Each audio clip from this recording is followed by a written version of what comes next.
ভারতবর্ষের মহান মানবতাবাদী বিজ্ঞানী আচার্য প্রফুল্লচন্দ্র রায়ের ১৬৫তম জন্মবার্ষিকী। প্রফুল্লচন্দ্র রায় এত বড়, এত মহান একজন মানুষ ছিলেন, তাকে শুধু আমরা ভারতবর্ষের গণ্ডিতেই বেঁধে রাখতে পারি না, তার অবদান গোটা পৃথিবীর জন্যই। আমরা গর্বিত তার মতো মানুষ আমাদের দেশে জন্মেছেন।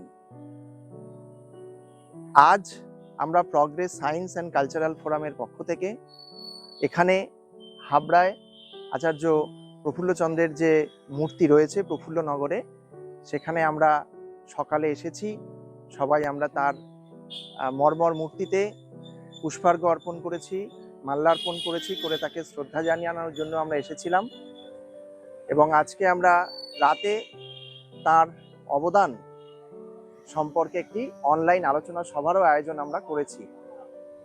আমরা আচার্য প্রফুল্লচন্দ্রের যে ভারতবর্ষে বিজ্ঞান মনস্কতা প্রসারে তার যে অবদান, তা আমরা মনে করি আজকের দিনে আমাদের স্মরণ করা খুবই খুবই গুরুত্বপূর্ণ।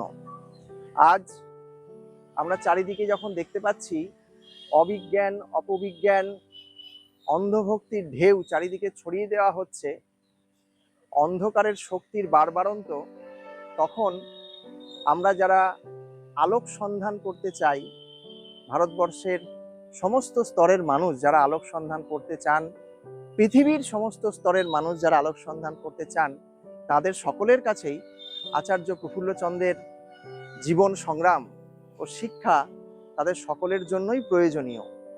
তিনি শুধু একজন বড় বিজ্ঞানী ছিলেন এটুকুই তার পরিচয় নয়, তিনি ছিলেন একজন মহান মানবতাবাদী, একজন মহান মানবতাবাদী বিজ্ঞান সাধক। তিনি অত্যন্ত ভালো ছাত্র হওয়া সত্ত্বেও, বিজ্ঞানী হিসেবে তার অনেক বড় কেরিয়ার করার সুযোগ থাকা সত্ত্বেও সেটা না করে ভারতবর্ষে তখন স্বাধীনতা সংগ্রাম চলছে, সেই সময় জাতীয়তাবাদকে ভিত্তি করে দেশের মুক্তির প্রয়োজনে বিজ্ঞান সাধনাকে ব্যবহার করার তিনি চেষ্টা করেছিলেন। এবং এজন্য আমাদের দেশে একদল বিজ্ঞানী তৈরি করার জন্য তিনি শিক্ষকতাকে মহান পেশা হিসেবে বেছে নেন।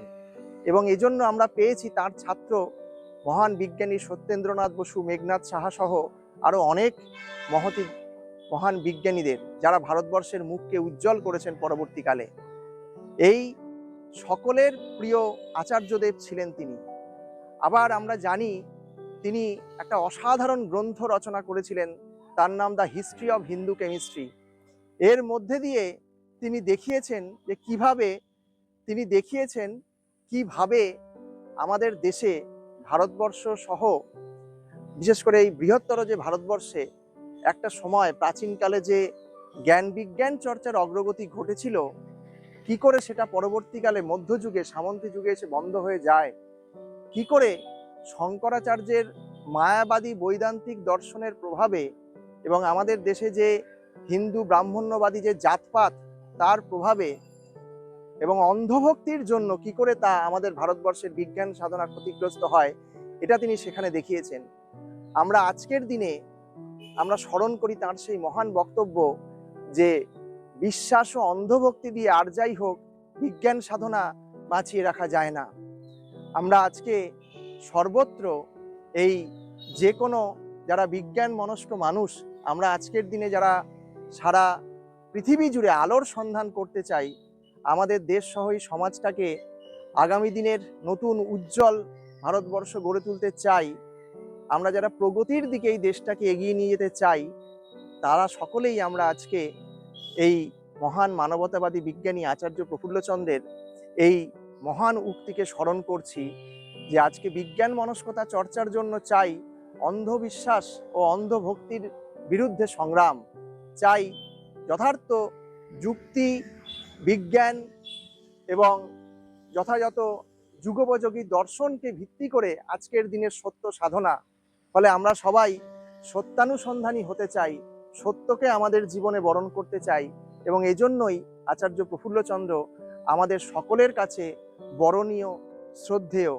তাই আজ আমরা 2রা আগস্ট এখানে প্রগ্রেস সায়েন্স অ্যান্ড কালচারাল ফোরামের পক্ষ থেকে এই সকালের যে সংক্ষিপ্ত অনুষ্ঠানের আয়োজন করেছিলাম, সেই অনুষ্ঠানে আপনাদের সকলকে, যারা উপস্থিত হয়েছেন সকলকে ধন্যবাদ জানিয়ে আচার্য প্রফুল্লচন্দ্রকে আমার অন্তরের শ্রদ্ধা ও প্রণাম জানিয়ে আমি আমার বক্তব্য শেষ করছি। প্রগ্রেস সায়েন্স অ্যান্ড কালচারাল ফোরামের থেকে আজ মহান মানবতাবাদী বিজ্ঞান সাধক আচার্য প্রফুল্লচন্দ্র রায়ের জন্মদিনটিকে স্মরণ করার উদ্দেশ্য নিয়েই সকাল থেকে এখানে উপস্থিত হয়েছি এবং প্রথমে আমরা আচার্যর মূর্তিতে মাল্যদান করে এবং আমাদের সংগঠনের সম্পাদক শ্রী সুশান্ত চক্রবর্তী মহাশয় তার জীবনের ওপর সংক্ষিপ্ত আলোচনা করলেন এবং তিনি একথা উল্লেখ করেছেন যে আজ সন্ধ্যার সময় আমরা একটা অনলাইন আলোচনা সভা আয়োজন করেছি আচার্য প্রফুল্লচন্দ্র রায়ের জীবন সংগ্রামের ওপর আলোকপাত করে নিজেদেরকে সেই পথে সামান্যতম হলেও যদি পরিচালিত করতে পারি এই উদ্দেশ্য নিয়ে। কাজেই আপনাদের সকলের কাছে আমার অনুরোধ, আজ সন্ধ্যায় এই আলোচনা সভাটিতে আপনারা থাকবেন এবং আজকে এই সকালের সংক্ষিপ্ত অনুষ্ঠান এখানেই আমরা শেষ করছি।